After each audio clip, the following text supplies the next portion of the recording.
On Victoria, Derbyshire, Robert Jenrick has been trying to answer questions, trying and failing, talking over Victoria, Derbyshire on the BBC. And the issue is the rise in the backlog and the fact that it has happened under the Conservative Party. And Victoria, Derbyshire was quite clear. She asked him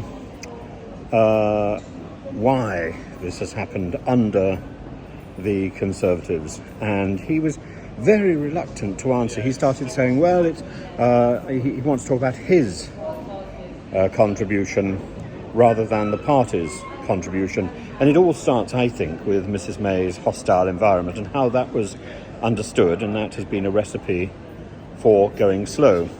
And Victoria, Derbyshire pointed to the Home Affairs Select Committee that said in the summer the rise in the backlog is down to the slow processing of applications. It's not down to a particular rise in people coming across the channel. And a lot of the people who have not been processed, a lot of the people who are stuck in these hotels and for whom we are paying £8 million a day are people, for example, from Afghanistan, people from Syria, people who have a very valid reason for applying for asylum in this country and who are almost certain to be set to be given asylum eventually. But instead, they're being held in this absurd limbo.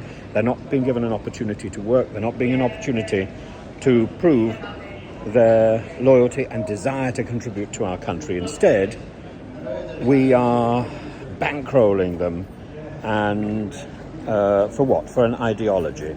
It makes no sense at all. Robert Jenrick can't answer the questions, and instead of answering them, instead of dealing with Victoria, Derbyshire in a perfectly reasonable way, he talks over her, he patronises her. He talks about not wanting to wave through migrants but to process them. Well, that isn't the choice. The choice is about investing in Home Office staff to clear that backlog. Now, there's a parallel here, really, with the Labour Party's stuff about wanting to hire more teachers by putting VAT on private schools.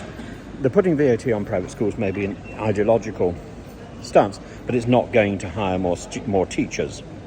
The problem with not having enough teachers is there aren't enough teachers volunteering to do the job because the job has become toxic. And the same thing probably is true of the Home Office. There are adverts for people to become Home Office processors, but the adverts are all about deterring people.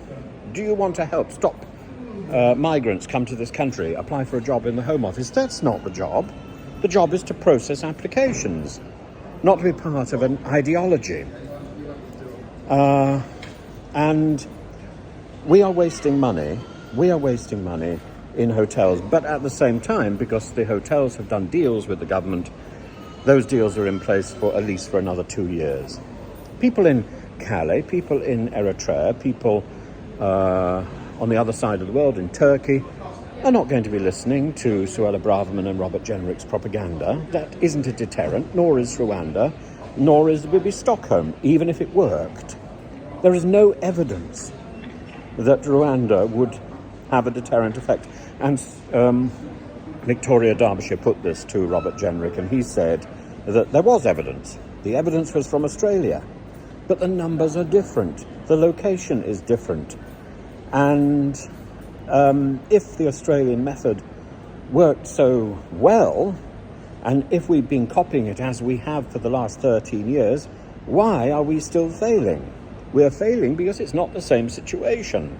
You can't transpose one success with criticism from one place and make it successful in another place. It doesn't work like that. You have to tailor your system to the needs that you that you face, and there has to come a point where this government and the Home Office in particular must recognise and accept that their solution to the migrant problem is a failure. And that's not necessarily the same as saying that I question the problem. I don't question the problem. I question the solution. There are multitudinous solutions there is one solution proposed, and that is confused with the problem itself by this government. It's wrong, it's tied up with ideology, it's wrong.